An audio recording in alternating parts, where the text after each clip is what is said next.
Wonder Woman is a television series that originally aired on both the ABC as well as CBS network from 1975 to 1979. ABC cast Linda Carter as the Amazon Princess Diana in the TV movie-length pilot titled The New Original Wonder Woman. The somewhat complex title was more than likely created to avoid confusion with the Kathy Lee Crosby version that had already aired within the previous year. I'm sorry, but in what universe is Wonder Woman blonde? Relax, no one's gonna be looking at her hair.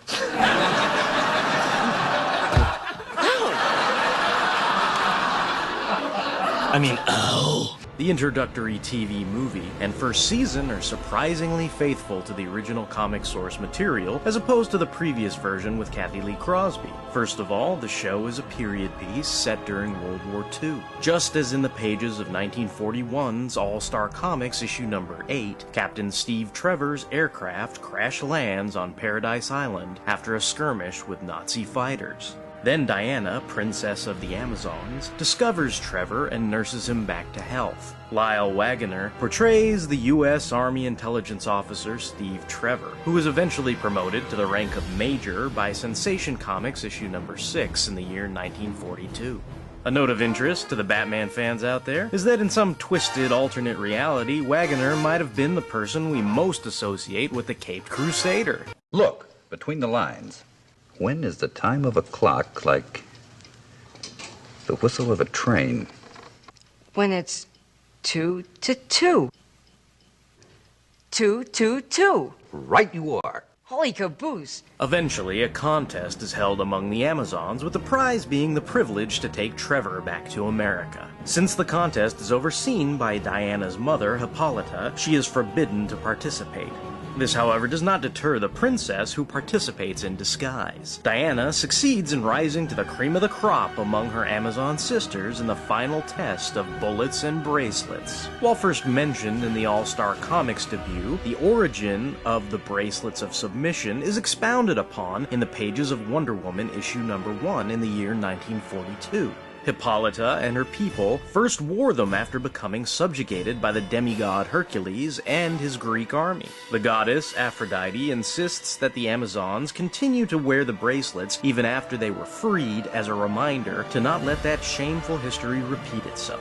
By 1952, in the pages of Wonder Woman issue 52, it is indicated that the bracelets are created using the indestructible metal Amazonium. Conversely, on the television series, the bracelets are said to be made of the mineral feminum. Also counter to the original comics are the consequences of removing Wonder Woman's bracelets. On the television series, the bracelets were usually removed along with other garments in order to deprive Wonder Woman of her special abilities. However, when the bracelets are first removed within the pages of Sensation Comics issue number 19 in the year 1942, Wonder Woman loses all restraint and simply gives in to a warrior madness. Wonder Woman's berserker rages would carry on in future issues of Sensation Comics, as well as up to her appearances in the Super Friends comic book series. Even the series Challenge of the Super Friends features Wonder Woman's arch-rival, the Cheetah, attempting to alter the historical importance of this life-changing contest. Once Diana has revealed herself to the Queen, however, there is no denying that her daughter is the perfect emissary to send to man's world in this time of World War. The colors were chosen to show your allegiance to freedom and democracy. The skirt can be discarded if it should prove cumbersome. The material is indestructible. Oh, it's beautiful, Mother. Thank you. I designed it myself.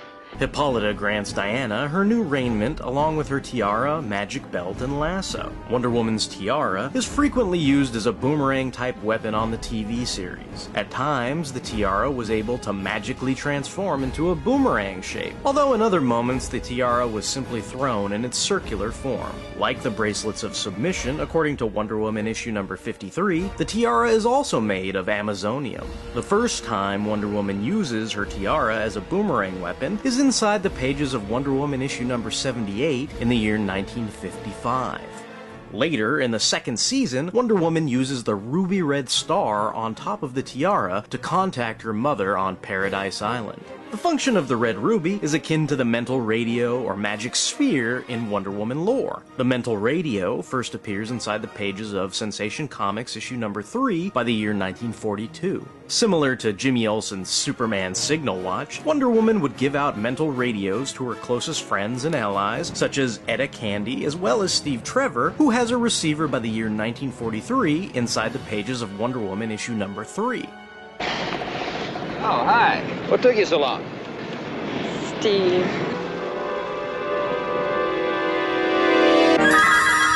The magic sphere was a gift from the goddess Athena to the Amazons, which has the ability to view events from the past, present, and even the future. Reminiscent to the way the ruby red star converts a mirror into a communications device, the magic sphere first appears inside the pages of All-Star Comics issue number 8 by the year 1941. The knowledge gained from the sphere accounts for the Amazons' advanced technology, such as Wonder Woman's invisible plane. Yes, my bracelets do have the power to fend off bullets, but it's only because they're made of a very special metal. Now, does anyone else have any questions to ask? Yes. What about your magic belt? What is its secret? Well, if I told you that, it wouldn't be a secret any longer, would it? The magic belt is the source of Wonder Woman's incredible strength on the television series. If the belt ended up being removed, she would become like any ordinary mortal woman. While this is contrary to the comics, where her strength is usually the result of Amazon training or the grace of the gods, it is fairly similar to the origins of Hippolyta's magic girdle. The magic girdle is first mentioned inside the pages of All-Star Comics issue number 8. The guile and cunning that Hercules uses in romancing Hippolyta causes her to remove the belt, thus depriving her of the super strength originally used to best the demigod.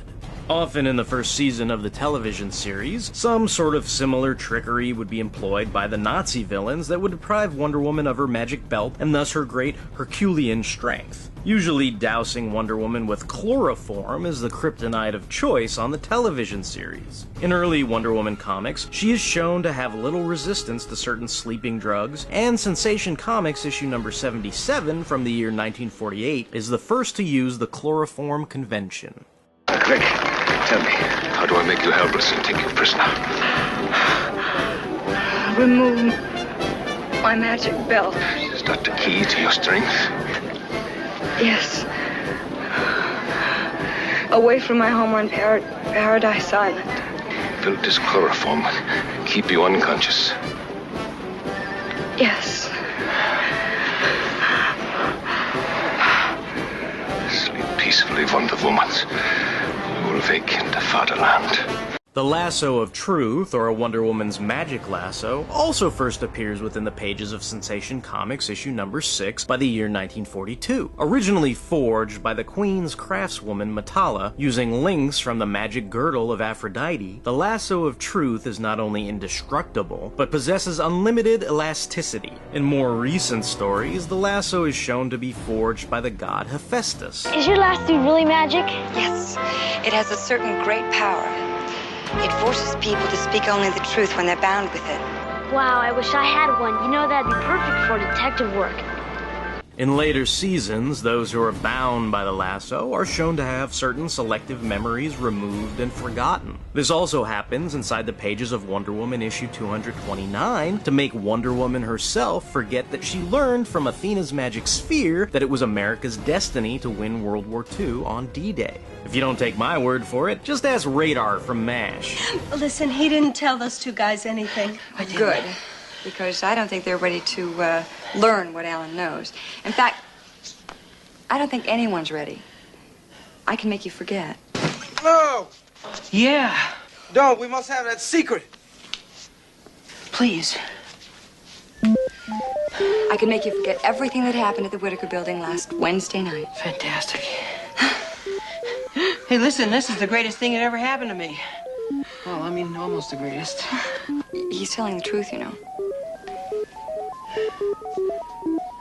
Other superpowered odds and ends that Wonder Woman made use of on the TV series include keen Amazon hearing, along with Amazon ventriloquism. Super hearing is first encountered on the television series by the second season episode Death in Disguise, while Wonder Woman uses the ability to track down a bomb by homing in on its timer. This technique is repeated in the third season episode, The Man Who Could Not Die. The skill of enhanced hearing first appears in Sensation Comics issue number 25 by the year 1944. Wonder Woman would also commonly use an ability to impersonate anyone's voice throughout the first season of the TV series. This is fairly similar to a form of ventriloquism Wonder Woman uses inside the pages of Sensation Comics issue number 17 to make it appear as if her secret identity of Diana Prince is in an adjoining room. Wonder Woman does this Amazon vocal impersonation, if you will, to imitate General Blankenship's voice while talking over the telephone. Department of Motor Vehicles, this is General Blankenship at the War Department. I have an emergency request which must be carried out immediately. Both Steve Trevor and Wonder Woman in her secret identity as Diana Prince worked under General Phil Blankenship in the first season. Blankenship's classic comic book counterpart is a character introduced in All-Star Comics issue number 8 named Colonel Phil Darnell. Darnell is promoted to the rank of Brigadier General by the year 1945 within the pages of Sensation Comics issue number 40. Blankenship, however, would be featured starting in Wonder Woman issue 229 in order to tie into his appearances on the television series. You work for a man? Yes. He tells you what to do and you do it? Yes. Diana Prince starts out as a nurse at the Walter Reed Army Hospital in Sensation Comics issue number 1. However, by Sensation Comics issue number 3, she joins the Military Intelligence Branch under Colonel Darnell as a second lieutenant. Alternatively, on the television series, Diana Prince is considered a Navy yeoman first class. The women in the U.S. Navy during this era were commonly referred to as Women Accepted for Volunteer Emergency Service, or WAVES for short. Eventually, in the comics, Prince is promoted to the rank of captain by Wonder Woman issue 166 by the year 1966. Thanks, Diana. I know you do a wonderful job. But I'm afraid this calls for a really gorgeous girl. Someone who looks great in a bathing suit. The process by which Diana Prince would transform into Wonder Woman by spinning or twirling around is something that, while synonymous with the character, was suggested by Linda Carter when the creators were trying to come up with a way for her to make a quick change. The first few spin effects were created using dissolve, slow motion, and a series of fades. Later, a more cost-effective method of the change is implemented, replacing the complex effect shots with a bright light and a thunderclap sound effect. This transformation is generally replicated in the comics by having the character twirl her lasso over her person, starting in the pages of Wonder Woman issue 212. I have 2 different identities. You're not just Wonder Woman? No.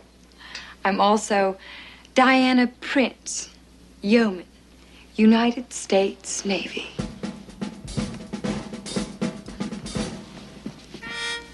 Well, how do you like it? Wanting to line up all their ducks in a row, DC Comics wanted to tie in the then-current Wonder Woman comics to the television series, which was set in the 1940s. To accomplish this goal, the publisher made use of the ever-expanding multiverse that existed prior to Crisis on Infinite Earths. The Golden Age Wonder Woman, who was known to reside upon Earth 2, was thrust into the spotlight from issues 228 to 243 of Wonder Woman, as well as being featured in the pages of World's Finest Comics from issues 244 to 250. As opposed to the Earth 2 Wonder Woman, who was a member of the Justice Society of America, the then current-day Wonder Woman resided on Earth 1 and was featured in DC Comics as a member of the Justice League of America or the Super Friends. The Earth 1 Wonder Woman simply passed on the baton to the Earth 2 version in a 1977 team-up story titled Retreat to Tomorrow. By 1978, the story The Five-Sided Square returned the focus back to the Earth 1 version.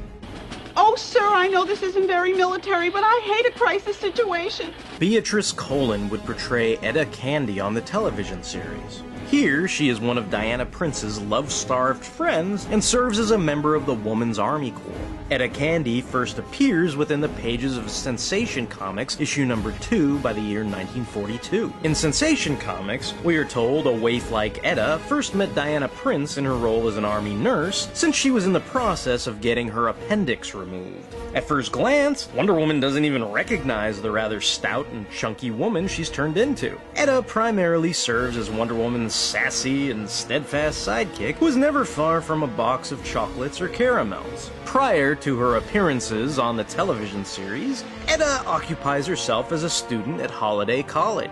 At the campus, she is the leader of the sorority group who call themselves the Holiday Girls. Etta and her girls would often assist Wonder Woman in her adventures. Etta's occupation as a lieutenant in the Army Corps would finally make its way into the comics proper by issue 229, which again incorporates those same elements from the television series. Post-crisis, inside the pages of George Perez's Wonder Woman, Lieutenant Etta Candy remains an enlisted woman serving as Colonel Steve Trevor's attaché. By Gail Simone's run, she is presented as far more weight-conscious and serves as a secret operative of the organization called Checkmate. Most recently, Etta Candy can be seen in the 2009 animated Wonder Woman film. In the direct-to-video adaptation, she is portrayed as a shapely secretary of Major Steve Trevor's, who shamelessly uses her feminine charm on her superior officer.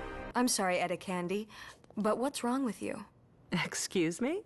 Well, you appear to be strong and in good health, yet you can't move that table by yourself. I was just wondering if there was something wrong with you. Well, no one's complained yet. In my previous History of Comics on Film segments, I've discussed Donna Troy, the Teen Titan known as Wonder Girl. Prior to Donna Troy's introduction in 1965, the concept of Wonder Girl is quite similar to the Silver Age version of Superboy. The Wonder Girl that's introduced by Robert Kanigher within the pages of Wonder Woman issue 105 in the year 1958 is simply a younger version of Wonder Woman herself. The Silver Age craziness doesn't stop there though, because 3 years later, an even younger version of Wonder Woman called Wonder Tot is introduced within Wonder Woman issue number 122.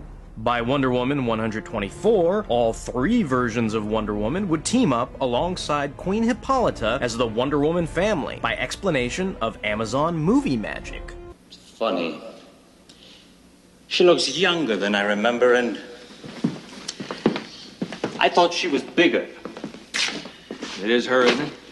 Yes, I'm sure of it. There can't be 2 Wonder Women. Since the movie magic explanation wasn't always provided within the subsequent stories, even many creators failed to realize that these characters were all the same individual. Eventually, the confusion proved so great that Kanigher was forced to break the fourth wall in a rather tongue-in-cheek manner inside the pages of Wonder Woman issue 158 in the year 1965. The editor in the comics has to tell the original Wonder Girl and her supporting cast that their time was up. Henceforth, Donna Troy would be utilized as a totally separate character designated as Wonder Woman's younger adopted sister. Donna Troy, of course, is the Wonder Girl who has membership among the Teen Titans.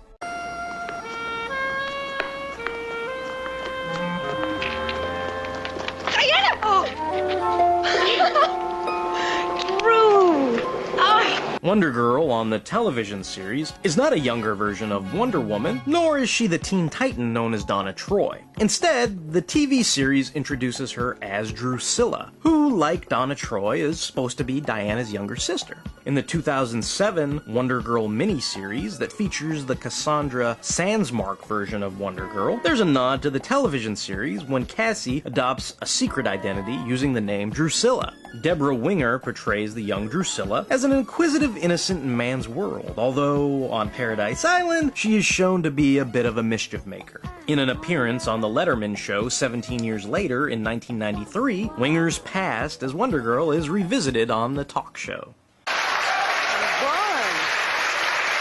No, that's great, Dave, because it's really late and I really gotta go because...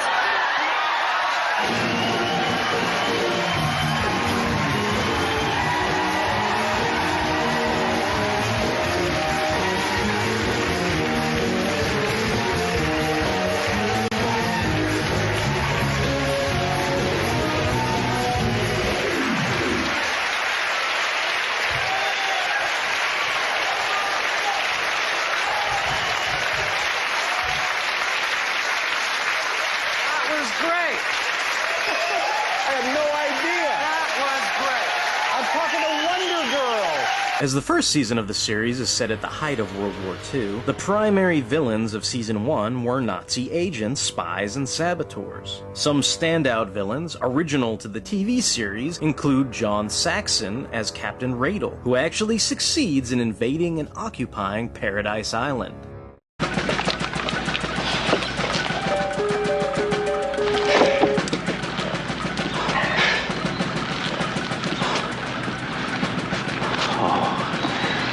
Wait till I contact Berlin and tell him we've conquered a whole island of Wonder Women. You can see parallels of a similar Nazi invasion in the pages of Sensation Comics issue number 37. Also, Stella Stevens as the secret agent Marcia in the original TV movie pilot is pretty darn hilarious. I was Nuremberg judo champ! Baroness Paula von Gunther is portrayed by Christine Belford in the episode titled Wonder Woman Meets Baroness von Gunther. The plot of the episode, about a Nazi spy ring operating from within a prison, is borrowed from the 1942 comic story titled The Master Plan of Paula von Gunther from Wonder Woman issue number 1. The warden's son Tommy idolizes cowboys and lassos in the comic book story, as opposed to amateur gumshoe detectives in the television episode. Also of interest is that the warden is played by Ed Gilbert. Comic or cartoon fans would immediately recognize Gilbert's voice as having voiced the Mandarin in the 90s Iron Man series, as well as General Hawk on G.I. Joe. She's escaped the Baroness. She's not in her cell. Escaped? What are you waiting for? Sound the alarm! Don't let anybody in or out. Search every cell, use every man we have. The Baroness must be apprehended. No! You shall never take me alive! Baroness Paula von Gunther first makes her debut within the pages of Sensation Comics issue number 4 in the year 1942. Gunther is one of Wonder Woman's earliest recurring villains, and would also be one of the Avenging Amazons' greatest success stories. By Wonder Woman issue number 3, we learn that the Baroness only served the Nazi cause because they held her daughter captive and kept her from harm in return for the Baroness's obedience. Once Wonder Woman secures the child's freedom, Gunther becomes a regular Piccolo or any other reformed villain from Dragon Ball Z. This is amazing! I feel incredible! Yes, yes, yes, yes! I can win! I feel great! I can do this! Transformation Island is the location where the Amazons turn their prisoners, such as Paula von Gunther, into productive members of society. Originally, the site is known as Reform Island, inside the pages of the very same Wonder Woman comic from 1943. Comics Cavalcade, issue number 25, later changes the name to Transformation Island by the year 1948. She would also make her most recent appearance on the animated series Batman Brave and the Bold on the teaser intro to the episode Scorn of the Star Sapphire. Don't bet on it, you goose-stepping harpy! Dummkopf! Soon to be a dead Dummkopf! Linda Day George portrays the villain Fausta Grabels in the episode titled The Nazi Wonder Woman. The 1943 story, Wanted by Hitler Dead or Alive, in the second issue of Comics Cavalcade, marks Grabels' first appearance. Grabels seems to owe a good deal to the character journey of Paula von Gunther in the comics. She does her utmost to serve the Nazi cause, but her superiors are so sexist and dismissive of her accomplishments that Grabels actually ends up switching sides and helping Wonder Woman by the conclusion of the episode. You're an example to women all over the world who want to be free. And you showed me the way. And now I must show others. With Season 2 and 3, the TV series was moved from ABC to the CBS network, and it would be titled The New Adventures of Wonder Woman. By the 9th episode of the second season, the series would use teaser intros, followed by the opening credits. This trope is fairly familiar to fans of science fiction series such as Star Trek. The show's period setting and Nazi villains were dropped in favor of modern-day settings, with common crooks, strange supervillains, and international terrorists. Of course, looking at the series from the vantage point of the year 2011, the 1970s elements are obviously less modern and tend to feel more dated than anything else. Diana Prince now worked for the IADC, or Interagency Defense Command, along with the son of Steve Trevor and a new character called Joe Atkinson. I suppose it's Jimmy Carter, even though it doesn't really sound like him, that's commonly participating in the IADC mission briefings, Charlie's Angels style, which after a while it starts to get on your nerves. I found out the surest way to see that something doesn't get done is to trust it to government bureaucrats. The first mention of Steve Trevor being promoted to the rank of lieutenant colonel in the comics arises in the year 1947 within the pages of Sensation Comics issue number 66. Steve Jr. has that same rank by the third season of the TV series. The younger Trevor and the rest of the cast spend a good deal of time talking to the so-called supercomputer known as the Information Retrieval Associative Computer, or IRAC for short. And because talking to a 70s computer isn't goofy enough, somewhere along the line they decide to start calling the computer IRA. Well, lucky for you that that's the end of my report. I won't have to bore you anymore tonight. Do not go away, Matt. Just go away. Ha, ha, ha, ha. From the ABC season, only Linda Carter as Wonder Woman and Lyle Waggoner as Steve Trevor Jr. remained part of the cast in the transfer over to CBS. Whereas Steve Trevor Sr. and Wonder Woman had a good deal of flirtation throughout season 1, which reflected Steve's status as Wonder Woman's boyfriend in the comics, the CBS seasons abandoned any inkling of romance between the two characters.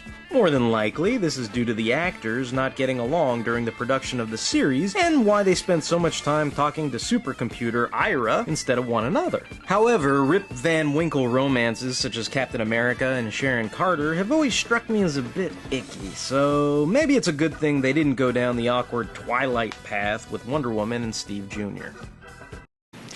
That's right. Hey, wait a minute. You couldn't have known him. Why, you can't be more than 23 or 24. Come on, tell me the truth. Are you a relative of this Wonder Woman? Is there an organization or what? You want the truth? Yeah. All right. There is no organization. Only myself, Wonder Woman. And as for age, I will be 2,527 years old on my next birthday. Wonder Woman is clearly immortal on the television series, and this can also be accounted for in the story The Battle for Eternal Youth from Comics Cavalcade issue number 19. In that tale, from the year 1947, the Spring of Eternal Youth on Paradise Island explains Wonder Woman's extended lifespan. They're on to you, and all because of Wonder Woman. She's as meddlesome in the 20th century as she is in the 22nd. In the Season 2 premiere episode titled The Return of Wonder Woman, her cousin, Evadne, challenges the avenging Amazon to the contest of bullets and bracelets in order to gain the right to be the ambassador to man's world. Although Evadne is unsuccessful in her attempts to supplant her cousin, this is not the first time the idea of a character replacing Diana as Wonder Woman has come up over the years. In the pages of Wonder Woman issue 51, a fellow Amazon called Luria gets a chance to see what it would be like to substitute herself in the role of Wonder Woman. Wonder Woman issue 250 has the Amazon warrior Orana actually defeat Diana in a trial by combat and become the new Wonder Woman. Although Orana won the trial by combat, her skills were not as up to snuff as Diana's, and she is eventually killed off in the following issue by the villain Warhead. Even Etta Candy gets in on the replacement Wonder Woman action inside the pages of Wonder Woman issue 323. For a single night, Etta is granted the abilities of the Princess of Power and uses them to fend off some of Wonder Woman's greatest enemies. In the 1994 storyline, The Contest, Diana's role and accomplishments in man's world are called into question, and a new contest is held for the mantle of Wonder Woman. Artemis, an Amazon from a splinter tribe known as the Amazons of Antiope, wins the contest and takes the place of Diana as Wonder Woman starting in Wonder Woman Volume 2, issue number 93. While Artemis is costumed as Wonder Woman in these stories, Diana would continue on crime fighting in man's world in a brand new costume of her very own. You here for the interview? No, Carl. She goes around posing as Wonder Woman all the time. Wonder Woman's different costumes originated in the episode The Bushwhackers because the guest star Roy Rogers felt that a woman shouldn't be parading around in a bathing suit in the home of his character, J.P. Hadley. Yes, I packed a bathing suit. Well, this girl was wearing a bathing suit that looked like,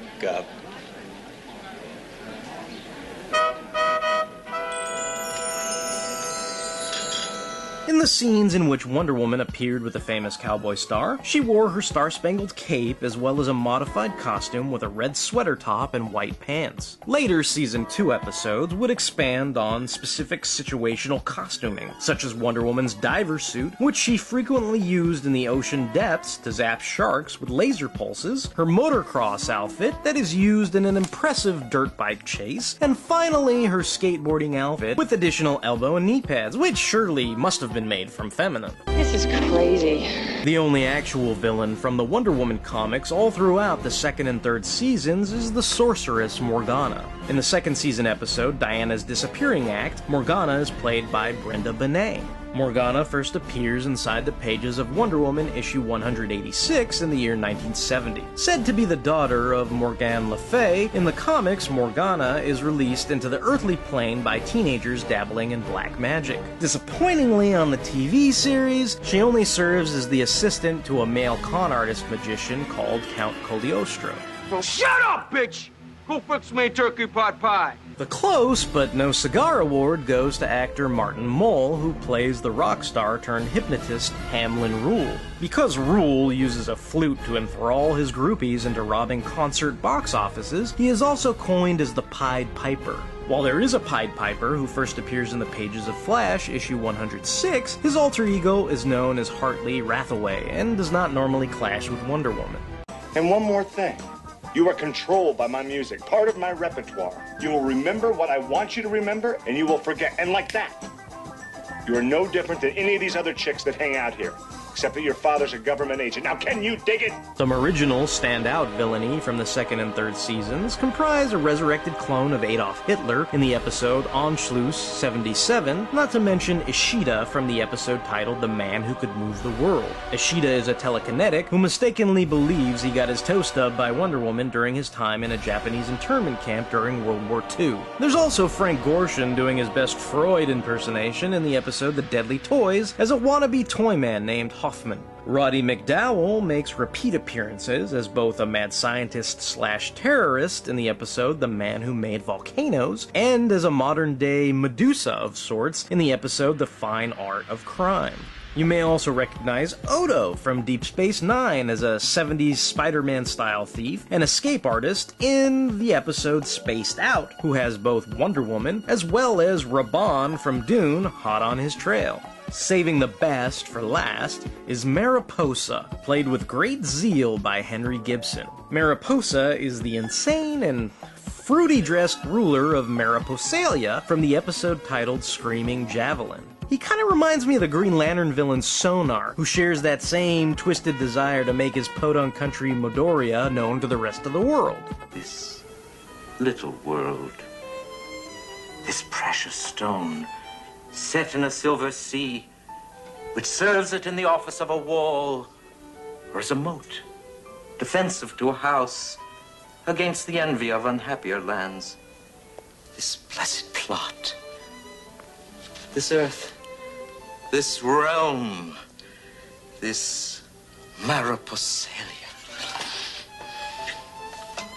In the third season, Diana Prince always ends up taking flights out to the Los Angeles area. Supposedly, she's usually out there on assignment, but in actuality, it's because most of the filming took place around Burbank, California, instead of the IADC's typical home base of Washington, D.C. While the majority of the series is still set in Washington, D.C., the last few episodes of the final season set up Diana Prince moving away to Los Angeles permanently. If the show had continued for a fourth season, the setting would have remained in Los Angeles, minus Lyle Waggoner as Steve Trevor. Thankfully, we were spared the further adventures of Wonder Woman and T. Burton Phipps III. It's fascinating to me that the recently passed upon Wonder Woman pilot from 2011 also has parallels to some of the same awful elements of the proposed fourth season, with Wonder Woman operating out of the Los Angeles area after leaving Steve Trevor behind in the nation's capital. It's as if the new pilot were trying to tie in to where the original series left off in some twisted fashion. Should have stayed in Washington, Diana. Life out here is just one gigantic fast lane. But then some of the most important lessons we learn are the last. Linda Carter would go on to appear in several TV series and films related to both Wonder Woman as well as superheroics. Carter served as the guest host in the 4th season of The Muppet Show, and in honor of her appearance, Miss Piggy would don the Star-Spangled Tights in a sketch called Wonder Pig. In the 6th season of fellow DC Comics television series Smallville, Carter played the character of Moira Sullivan, where even Chloe's mom turns out to be a meteor freak of the week. Finally, in 2005, Carter went on to play the character Principal Powers in the superhero comedy Sky High. Powers serves as the principal at a school filled with superheroes in training, similar to Hero High or the Xavier Institute for Higher Learning. I can't do anything more to help you. I'm not Wonder Woman, you know. The first season of the show has a good deal of classic charm. Panels in the intro are designed after the comic books, and comic book narration boxes were used in most of the establishing and transitory shots. The bullets and bracelets stage show that Wonder Woman uses to earn money in Sensation Comics issue number 1 is delightfully replicated in the TV movie pilot, and the invisible plane and Paradise Island are not merely afterthoughts.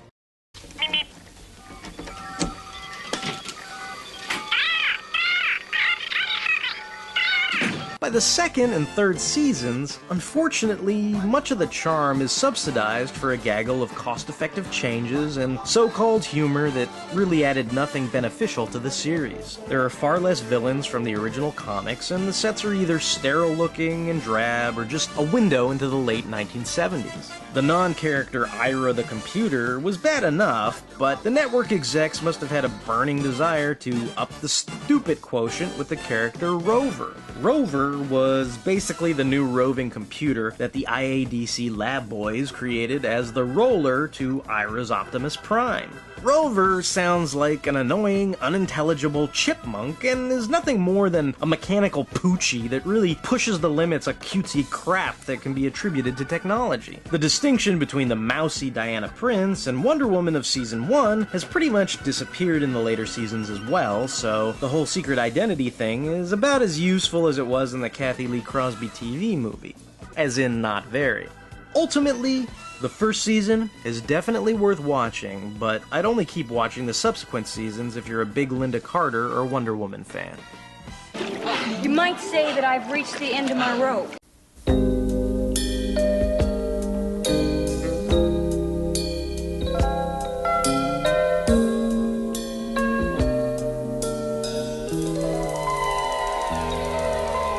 Toto, I get the feeling we're not in Kansas anymore. Through the wind and storm, we find ourselves alone. And Toto, I get the feeling we're not in Kansas anymore. We're on a golden road in a moving picture show.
I was Nuremberg judo champ.